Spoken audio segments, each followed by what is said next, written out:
ravi de vous retrouver dans ce cadre aussi spécial pour cet entretien aussi exclusif. Nous sommes bien sûr à la BOAD Development Days qui passe à la loupe bien sûr le financement de la transition énergétique et de l'agriculture durable, défis, opportunités, solutions. Et c'est dans ce cadre que nous recevons bien sûr l'un des participants de cette rencontre, Adama Mariko. Il est bien sûr le secrétaire général de Finance in Common. Adama, bonjour et merci d'avoir accepté notre invitation. Alors, d'entrée de jeu, dites-nous, c'est quoi Finance in Common? Finance en commun, c'est la coalition des banques publiques de développement dans le monde. Peut-être avant de développer Finance en commun, je vais vous expliquer c'est quoi une banque de développement. Parce que souvent les gens confondent. Le métier de banque de développement, c'est un métier assez historique qui souvent est perçu comme un métier international parce que les banques de développement qui sont connues, c'est la Banque mondiale, la BAD, l'AFD, toutes ces banques internationales. Mais en fait, c'est 10% de la communauté des banques publiques dans le monde. Tous les pays dans le monde, qu'ils soient des pays développés ou des pays sous-développés, ont souvent des institutions publiques détenues par l'État, des institutions qui financent l'économie nationale, sans avoir un réseau bancaire de type banque commerciale. C'est vraiment des institutions qui parfois n'ont même pas le statut bancaire, mais vont faire des crédits ou des garanties pour le financement du développement économique national, dans un secteur déterminé ou de façon générale sur plusieurs secteurs. Donc c'est ce qu'on appelle la communauté des banques publiques de développement. En anglais, souvent vous entendez les gens dire Development Finance Institutions, les institutions de financement du développement. Donc c'est ça les banques publiques de développement. En Afrique, il y en a à peu près une centaine. On ne les connaît pas toutes. On connaît encore une fois celles qui ont une aura internationale, ou alors les gens vont connaître celles qui sont dans leur pays. On n'imagine pas, par exemple, qu'en Éthiopie, la banque publique de développement éthiopienne a plus de 100 ans. Elle est plus vieille que la Banque mondiale, parce que c'est un organisme qui a financé pendant longtemps le développement économique. Donc c'est ça, Finance en commun. C'est la plateforme qui rattache depuis la Banque mondiale jusqu'à la Banque nationale dans n'importe quel pays, dans cette communauté des 530 banques publiques de développement, pour qu'on puisse travailler ensemble en tant que banque, parler d'une même voix auprès des gouvernements dans les grandes instances internationaux et favoriser la collaboration entre institutions bancaires, qu'elles soient dans les pays du Sud ou dans les pays du Nord. Quels sont bien sûr vos domaines d'action, M. Adama? Finance en commun est une organisation récente. Elle date de 5 ans ou 6 ans. Elle a été créée à l'initiative de l'Agence française de développement, mais en fait elle a été fortement soutenue par les associations régionales de banques publiques qui existaient déjà en fait un peu partout dans le monde. Vous avez en Afrique l'association des banques publiques africaines qui est basée à Abidjan, qui rassemble 80 banques à peu près. Vous avez en Asie, en Amérique latine, des banques publiques qui existaient déjà en association. Et ça, ces associations-là ont plusieurs décennies. C'est elles qui ont accepté de se regrouper et de créer ensemble Finance en commun, en rattachant ces écosystèmes de banques nationales avec l'écosystème multilatéral où là toutes les banques multilatérales se sont jointes dans cette initiative pour parler d'une seule voix.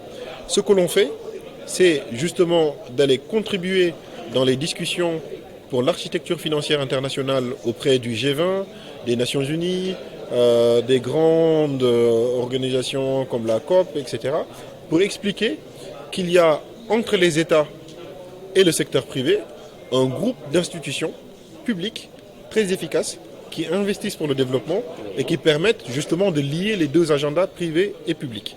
Donc ça, c'est notre mission principale, c'est déjà de porter cette voix et de la rendre visible, de donner l'accès aux banques nationales à cet échelon international. Souvent, elles ne l'ont pas, parce qu'elles n'ont pas accès au débat au G20. Donc via Finance en commun, elles peuvent y accéder, représenter leur pays et discuter de façon intégrée. Ça, c'est notre première mission.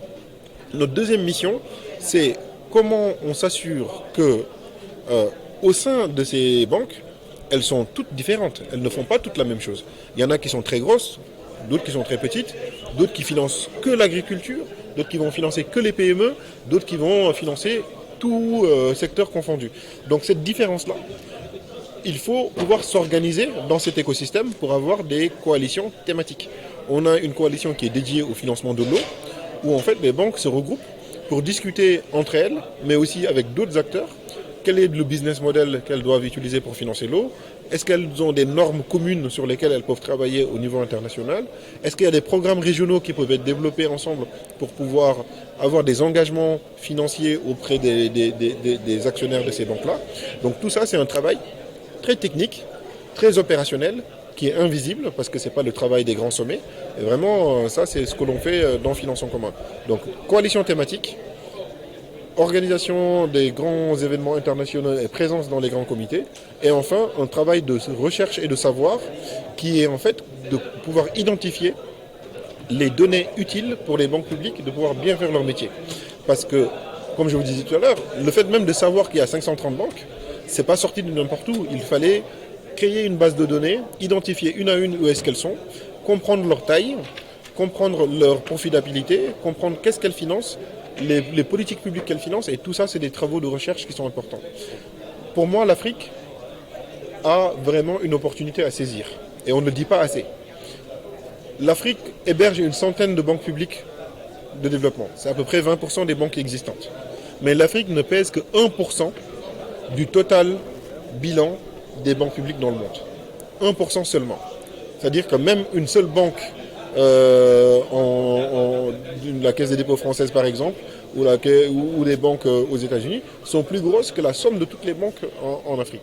Donc c'est dire le potentiel qui est encore sous-utilisé d'avoir ces banques qui financent l'économie africaine si on leur donne les moyens de le faire.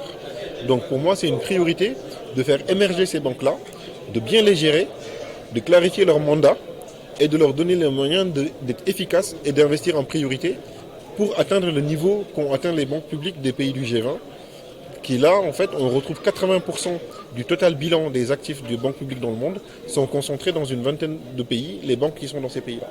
Donc ça aussi, ça démontre le rôle que ces banques-là ont joué dans le développement économique de leur pays pendant ces 80 dernières années. Et donc, en fait, il y a une solution en Afrique, en partie, qui peut passer par les banques publiques de développement si on prend le soin de les faire connaître. À cet instant où nous débattons ici, combien d'appui avez-vous à votre actif? Toutes, en toute franchise, parce que c'est un mouvement qui est gratuit, qui est basé sur la bonne volonté des uns et des autres de venir contribuer au débat et de venir contribuer aux travaux. Je donne un exemple. La coalition des banques publiques pour le financement de l'agriculture, c'est une coalition qui a été lancée en 2021. Elle regroupe aujourd'hui 151 banques publiques dans le monde, en partant de banques publiques indiennes comme NABARD, qui est une banque spécialisée dans l'agriculture, Finagro, qui est au Mexique, la Banque publique du Malawi, etc. Toutes ces banques publiques-là se sont retrouvées dans une même coalition. Et cette coalition-là, qu'est-ce qu'elle fait? Elle accompagne les banques qui le souhaitent à monter leur capacité pour mieux financer les systèmes agricoles dans leur pays. Pourquoi c'est important? Parce que souvent, les gens pensent que c'est l'argent que déploie la banque qui est utile. Mais quand on est une banque, le fait de financer l'agriculture, c'est pas de financer une maison ou une voiture. C'est beaucoup plus compliqué. Ouais. Financer l'agriculture, ça nécessite avoir aussi un degré de technicité, comprendre comment ces dispositifs marchent, comprendre que le fait de financer les campagnes d'intrants, le fait de financer les process industriels, etc., et que le prix même du revenu, parfois quand c'est des prix à l'export, ça dépend des marchés internationaux et autres, c'est un financement assez complexe. Donc, avoir une banque qui augmente ses capacités, c'est mieux gérer l'argent dont elle dispose et mieux être efficace lorsqu'elle est investie. Donc, ce n'est pas tant le volume d'argent, c'est est-ce qu'il est bien utilisé. Et donc, ça, grâce à cette coalition de banques publiques dans Finance en commun, donc de banques publiques agricoles, il y a plusieurs banques africaines qui en bénéficient et qui augmentent leur capacité de financement. Alors, pour ceux qui ont participé à cette rencontre, il y a des nationalités qui sont venues d'un peu partout. Comment faire pour que certains pays comme les nôtres puissent profiter de vos services? Alors, cette coalition, elle sert ses membres. En gros, ces banques-là, si Finance en commun existe, ce n'est pas nous, un service nouveau qu'on apporte qui n'existait pas. En fait, c'est les banques elles-mêmes qui ont décidé de créer ça. C'est pour leur bénéfice. L'avantage ici, c'est qu'elles se mettent en réseau et que là où elles devaient passer du temps pour identifier des solutions, peut-être que quelqu'un a déjà la solution et elles n'en vont que l'adapter chez eux. Donc, Je pense que la plus grande partie du travail, c'est la volonté, donc c'est-à-dire la motivation de rejoindre le groupe. Ça, c'est la première, la première étape. Et la deuxième, c'est vraiment la régularité, c'est-à-dire de contribuer, d'y mettre du temps. C'est un mouvement qui n'est pas payant, tout le monde peut joindre et avoir toute la documentation que l'on produit de façon assez libre. Mais moi, quand même, je dois noter que je suis vraiment fier de voir plusieurs initiatives naître ici et supporter d'autres banques où en fait la banque, la Caisse des dépôts du Sénégal collabore avec la Caisse des dépôts du Maroc, avec la Caisse des dépôts du Bénin.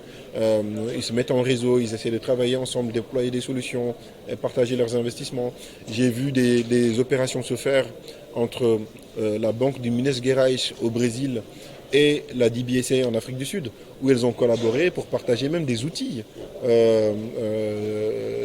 information, des outils techniques en fait, des systèmes d'information. Donc la collaboration sud-sud, c'est vraiment la première étape que ça permet. Et donc pour moi, il suffit que les banques nous contactent, ça c'est la première étape. On est visible en ligne, mais en fait, beaucoup de banques savent déjà, et qu'elles rejoignent leur coalition régionale. En Afrique de l'Ouest, je dirais en Afrique, les contacts, donc c'est nos amis de ADFI, l'association des DFI africaines, qui est basée à Abidjan, et qui vraiment déploie aussi, je dois les féliciter, de grandes mesures de renforcement de capacité, de formation pour les banques. Parfait. Alors, BOAD Development Days, comment trouvez-vous l'initiative de la Banque ouest-africaine de développement? Moi, j'ai vraiment pas hésité dès que j'ai vu l'annonce. Même si nos agendas internationaux sont très chargés, je pense qu'il y a un adage qui dit ça chez moi dans la partie sahélienne de l'Afrique de l'Ouest. On dit quand tu es parti de quelque chose, il ne faut pas attendre qu'on t'appelle. Donc, pour nous, ça c'est important. C'est important que les banques puissent en tout cas se poser des questions sur comment elles délivrent leur métier et se poser des questions sur comment elles peuvent améliorer leur métier. Et le faire non pas entre elles, mais d'appeler leurs clients, d'appeler leurs actionnaires, à dire ok, comment on peut avancer ensemble. Et je pense que ça c'est utile. Souvent les gens critiquent des choses et je pense que c'est une erreur. Quand on dit encore des conférences, encore des gens assis, certes ça peut prêter à interrogation des fois, mais le jour où on arrête de parler de comment améliorer la condition des gens, comment faire en sorte que l'énergie soit déployée dans les zones où les enfants étudient encore avec des bougies, comment faire en sorte que les populations peuvent être nourries et qu'on ne partage pas les solutions, le jour où on arrête d'en parler, c'est qu'on ne fait plus notre travail. Le fait même d'en parler, c'est faire avancer les choses. Parce qu'en fait, on pointe le doigt sur des choses qui doivent être améliorées. Et ça, je pense que c'est utile que les Development Days continuent et qu'elles ne soient pas que entre banques, mais qu'on amène les penseurs du développement, les chercheurs, les professeurs d'université, qu'ils partagent leur avis. Pour moi, c'est un enrichissement pour n'importe quel banquier de développement. C'est un enrichissement pour ceux qui ne sont pas banquiers de développement. Parce que vous ramenez des banques commerciales, elles comprennent mieux nos enjeux. Elles l'intègrent peut-être davantage dans leur propre façon de faire des opérations. Donc on ne peut que supporter ces initiatives-là. J'espère qu'il y en aura d'autres et que ça inspirera d'autres aussi à essayer de le faire. BOAD Development Days, vous avez participé activement, bien sûr, à ces 2 jours de rencontres à Lomé au Togo. Un mot? J'ai vraiment pas hésité dès que j'ai vu l'annonce. Même si nos agendas internationaux sont très chargés, je pense qu'il y a un adage qui dit ça chez moi dans la partie sahélienne de l'Afrique de l'Ouest. On dit quand tu es parti de quelque chose, il ne faut pas attendre qu'on t'appelle. Donc, pour nous, ça c'est important. C'est important que les banques puissent en tout cas se poser des questions sur comment elles délivrent leur métier et se poser des questions sur comment elles peuvent améliorer leur métier. Et le faire non pas entre elles, mais d'appeler leurs clients, d'appeler leurs actionnaires, à dire ok, comment on peut avancer ensemble. Et je pense que ça c'est utile. Souvent les gens critiquent des choses et je pense que c'est une erreur. Quand on dit encore des conférences, encore des gens assis, certes ça peut prêter à interrogation des fois, mais le jour où on arrête de parler de comment améliorer la condition des gens, Comment faire en sorte que l'énergie soit déployée dans les zones où les enfants étudient encore avec des bougies? Comment faire en sorte que les populations puissent être nourries et qu'on ne partage pas les solutions? Le jour où on arrête d'en parler, c'est qu'on ne fait plus notre travail. Le fait même d'en parler, c'est faire avancer les choses. Parce qu'en fait, on pointe le doigt sur des choses qui doivent être améliorées. Et ça, je pense que c'est utile que les développements de DAIS continuent et qu'elles ne soient pas que entre banques, mais qu'on amène les penseurs du développement, les chercheurs, les professeurs d'université, qu'ils partagent leur avis. Pour moi, c'est un enrichissement pour n'importe quel banquier de développement. C'est un enrichissement pour ceux qui ne sont pas banquiers de développement. Parce que vous ramenez des banques commerciales, elles comprennent mieux nos enjeux. Elles l'intègrent peut-être davantage dans leur propre façon de faire des opérations. Donc on ne peut que supporter ces initiatives-là. J'espère qu'il y en aura d'autres et que ça inspirera d'autres aussi à essayer de le faire. Comment pensez-vous bien sûr à accompagner la BOAD dans cette démarche pour que ça soit beaucoup plus visible un peu partout? La BOAD est un membre très présent dans Finance en commun. Et je pense que c'est là où le président Serge Ekoué a eu aussi une vision. Si vous voulez que votre banque signifie quelque chose, vous devez mouiller votre maillot et sortir en fait. Et aller parler aux autres leaders du monde. Et c'est ce qu'il a fait. Il a utilisé la plateforme Finance en commun pour donner de la visibilité à la BOAD. Quand vous allez aujourd'hui dans les grandes conférences internationales, le réflexe des autres proposer des solutions ou qui veulent proposer, tester des partenariats, le réflexe c'est ceux qu'ils voient en fait. Donc le réflexe c'est de dire on va mettre la BOAD. Et l'exemple que je peux vous donner, l'année dernière, en février, on a organisé le 5e sommet Finance en commun qui s'est tenu à Cape Town. C'était le plus gros qu'on a organisé. On a eu 2500 personnes qui sont venues. Il y avait des gouvernements des pays du G20. Il y avait quasiment tous les CEO de banques publiques africaines. C'était vraiment extrêmement enrichissant. À un moment où les États-Unis venaient d'annoncer qu'ils se retiraient dans l'aide au développement, etc. Donc en fait, c'était un moment de forte tension où en fait, la communauté des banques publiques a fait émerger des solutions. Et donc, je pense que dans ce contexte-là, nous, ce qu'on voyait, c'est qu'à chaque fois qu'il y avait un panel ou des propositions de nouvelles initiatives, les gens avaient le réflexe, on va mettre la BOAD. Parce que la BOAD s'est rendue visible à travers son leadership. Donc c'est pour ça, je pense que ces plateformes-là sont importantes. Elles doivent être saisies par la communauté des CEO de banques publiques africaines, hommes comme femmes, pour aller porter la voix au-delà de leur pays, mais porter la voix de leur institution à l'international. Parce que c'est comme ça qu'on développe les partenariats, c'est comme ça qu'on développe des networks, et c'est comme ça qu'on ramène des financements internationaux concessionnels dans sa banque. Donc oui, je pense que la BOAD n'a plus besoin de notre soutien. En tout cas, elle nous soutient. Et elle est extrêmement, je pense, dynamique dans cette communauté-là, grâce à son leadership et effectivement au partenariat très fort que les deux présidents ont entre le président du FIX, M. Rémi Rioux, qui est directeur général de l'Agence française de développement, et le président de la BOAD. Donc ça, je pense qu'aussi, c'est vraiment des communautés qu'il faut faire vivre. Et nous venons comme ça à la fin de notre entretien. Peut-être un dernier mot. Oui, ma grande satisfaction que ces débats émergent aussi en Afrique. Une année où l'Afrique joue un rôle important dans l'agenda international. Il faut qu'on le rappelle le plus souvent. Pour la première fois, l'Afrique héberge le G20 avec l'Afrique du Sud. Et donc je pense que c'est une opportunité pour le secteur financier africain. L'année où la Banque africaine de développement change aussi de dispositif. L'année où on est en train de parler de la dotation du FAD, de pouvoir allier le discours international avec les priorités africaines. Donc moi, en tant que secrétaire général des finances en commun, certes, l'aide au public au développement, je l'ai chevillé au corps, mais je pense qu'aussi en tant qu'Africain, c'est quelque chose qui me tient à cœur, donc j'observe et je suis vraiment satisfait de pouvoir voir cette dynamique africaine, des solutions locales, auxquels on adapte à nos besoins locaux. Merci beaucoup à vous, Adaman. Merci pour votre disponibilité. Mesdames, Messieurs, merci pour votre fidélité. Très bonne suite de nos programmes à vous tous et à très vite.